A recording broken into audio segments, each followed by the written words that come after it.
पाठ 5 हिंदुस्तान। प्रस्तावना। प्रस्तुत पाठ में यह बताया गया है कि वास्तविक भारत गांव में बसता है। हमारे गांव ही हमारे देश की आत्मा है। हमें इनकी उन्नति पर ध्यान देना चाहिए। जगमग नगरों से दूर दूर है जहां ना ऊंचे खड़े महल, टूटे फूटे कुछ कच्चे घर, दिखते खेतों में चलते हल। पुरई पाली खपरेलों में, रहीमा रमुआ के नावों में, है अपना हिंदुस्तान कहाँ, वह बसा हमारे गांवों में।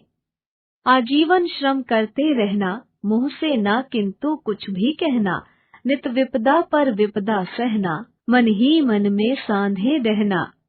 ये आहें वे ये आंसू वे, जो लिखे न कहीं किताबों में, है अपना हिंदुस्तान कहाँ, वह बसा हमारे गांवों में। रामायण के 2-4 ग्रंथ, जिनके ग्रंथालय ज्ञान धाम, पढ़ सुन लेते जो कभी कभी, हो भक्ति भाव वश राम नाम। जगगति युगगति जिनको ना ज्ञात, उन अपढ़ अनारी भावों में, है अपना हिंदुस्तान कहाँ, वह बसा हमारे गांवों में। जो एक प्रहर ही खा करके देते हैं काट दीर्घ जीवन, जीवन भर फटी लंगोटी ही जिनका पीताम्बर दिव्य वसन। उन विश्व भरण पोषण करता नर नारायण के चरणों में, है अपना हिंदुस्तान कहाँ, वह बसा हमारे गांवों में। से गांव बने सब गांव आज, हम में से मोहन बने एक। उजड़ा वृंदावन बस जावे, फिर सुख की वंशी बजे नेक। गूंजे स्वतंत्रता की ताने, गंगा की मधुर बहावों में, है अपना हिंदुस्तान कहाँ, वह बसा हमारे गांवों में। श्री सोहनलाल द्विवेदी। हमने क्या सीखा? हमारे देश की आत्मा गांवों में बसती है। हमें गांवों की प्रगति पर बल देना चाहिए। शब्दार्थ: आजीवन, उम्र भर, लाइफ लॉन्ग, विपदा, कष्ट, दुख, पेन। प्रहर, पहर, टाइम, पोषणकर्ता, पालने वाला, नर्चरर। हर हवा में प्रदूषण। मनुष्य सदियों से अपनी धरती को बचाने के लिए अरस्तु और डार्विन जैसे मनीषियों द्वारा दी गई दलीलों को अनसुना करता आया है, परंतु अब उन्हें सुनने का वक्त आ गया है। वायु प्रदूषण की स्थिति कभी भी इतनी बुरी न थी जितनी कि अब है। हालांकि औद्योगिक प्रगति से हमें काफी लाभ है, लेकिन हमें यह सुनिश्चित करना चाहिए कि जिस हवा में हम सांस ले रहे हैं वह दूषित न हो। प्लेकट। हम में से कोई भी 3 दिसंबर 1984 को भोपाल में हुई उस भयानक औद्योगिक दुर्घटना को नहीं भुला सकता। यूनियन कार्बाइड द्वारा संचालित संयंत्र से निकली प्राणघातक गैस वातावरण में फैल गई, जिसने वहां के लगभग 4000 निवासियों को मौत की नींद सुला दिया और शहर के जीवित बचे बहुत सारे लोगों को अंधा व अपंग कर दिया। भोपाल में ही नहीं, अब तो हर शहर, हर प्रांत और धरती के हर हिस्से में इस तरह की गंभीर समस्या का खतरा मंडरा रहा है। हर रोज हर पल हम प्रदूषित हवा में सांस लेते हैं और वायु प्रदूषण का शिकार हो रहे हैं। मनुष्य भोजन के बिना लगभग 1 महीना जी सकता है, पानी के बिना 2-3 दिन, परंतु सांस के बिना 1 मिनट जिंदा नहीं रह सकता। यह अनुमान लगाया गया है कि एक वयस्क प्रतिदिन औसतन 1.5 किलोग्राम खाना खाता है और लगभग 2.5 लीटर पानी पीता है, परंतु इसकी तुलना में वह सांस लेकर प्रतिदिन लगभग 15 किलोग्राम वायु का आदान प्रदान करता है। इसीलिए यह निश्चित है कि प्रदूषित पानी या प्रदूषित भोजन की तुलना में प्रतिदिन सांस लेने के साथ हमारे शरीर में पहुंचने वाले प्रदूषकों की मात्रा कई गुना अधिक होती है। नई नई प्रौद्योगिकियों के प्रसार के कारण पैदा होने वाले उत्पादों से हमारी हवा भी जहरीली होती जा रही है।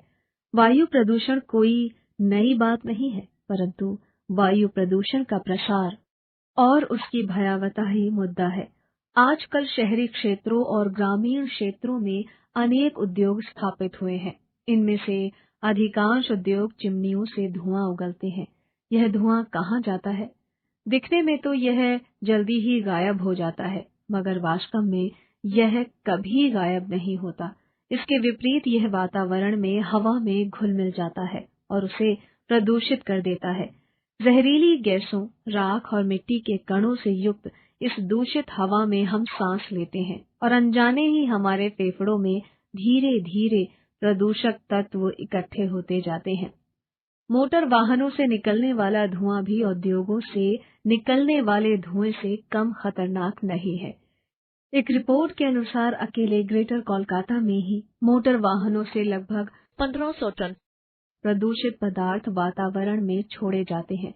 ऐसा कहा जाता है कि कोलकाता का हर नागरिक, चाहे वह धूम्रपान करता हो या नहीं, प्रतिदिन 2 पैकेट सिगरेट पीने के बराबर जहरीले पदार्थ सांस द्वारा शरीर में लेने के लिए मजबूर है। बढ़ती आबादी की जरूरतों को पूरा करने के लिए दिन प्रतिदिन सड़कों पर चलने वाली बसों तथा भार ढोने वाली लॉरियों एवं अन्य माल वाहकों की संख्या बढ़ती ही जा रही है। भारी वाहनों के साथ साथ कार, जीप तथा दोपहिया मोटरसाइकिल, स्कूटर, मोपेड आदि की संख्या भी काफी बढ़ी है। वायु को प्रदूषित करने में इन सब की महत्वपूर्ण भूमिका रही है। वायु प्रदूषण का नियंत्रण और उसकी रोकथाम आज की जरूरत है, क्योंकि इससे धरती पर जीवन खतरे में है। वायु प्रदूषण का मूल्य चुकाए बिना आधुनिक जीवन की बढ़ती जरूरतों और सुविधाओं को जुटा पाना संभव नहीं है, परंतु अच्छे उपकरण तैयार किए जाएं और उनका उचित इस्तेमाल किया जाए तो प्रदूषण को काफी हद तक कम किया जा सकता है। सबसे पहले और सबसे आवश्यक यह नियम सुनिश्चित करना है कि जलाने की क्रिया अधूरी न हो। ज्यादा से ज्यादा दहन से धुएं की मात्रा घटाई जा सकती है, अर्थात पूरी तरह जलाने से यह सुनिश्चित किया जा सकता है कि विषैली कार्बन मोनोऑक्साइड हानि रहित कार्बन डाइऑक्साइड में बदल जाए। ईंधन की मात्रा घटाकर तथा ईंधन और हवा का सही अनुपात सुनिश्चित करके दहन बढ़ाया जा सकता है। उदाहरण के लिए, कोयले का पहले चूल्हा बनाकर फिर जलाया जा सकता है। हाथ से जलाने के स्थान पर यांत्रिक स्ट्रोक का प्रयोग करके दहन की क्षमता बढ़ाई जा सकती है। हर उस उद्योग के लिए जिससे वायु प्रदूषण की संभावना हो, प्रदूषण को नियंत्रित करने वाले उपकरण जैसे अरेस्टर्स, स्क्रबर और फिल्टर लगाना अनिवार्य कर देना चाहिए। ताप बिजली घरों तथा उड़ने वाली राख उत्पन्न करने वाले अन्य उद्योगों को अपने संयंत्रों में ही इलेक्ट्रोस्टैटिक प्रेसिपिटेटर लगा देना चाहिए।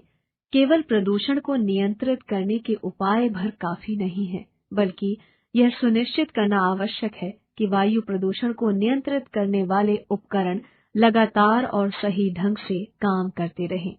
मानव स्वास्थ्य की सुरक्षा के लिए बिजली घर, उर्वरक संयंत्र, सीमेंट और पीड़ानाशी बनाने वाले उद्योग अथवा घना धुआं और जहरीली गैसें छोड़ने वाले अन्य उद्योग सदैव मानव आबादी से दूर लगाए जाने चाहिए।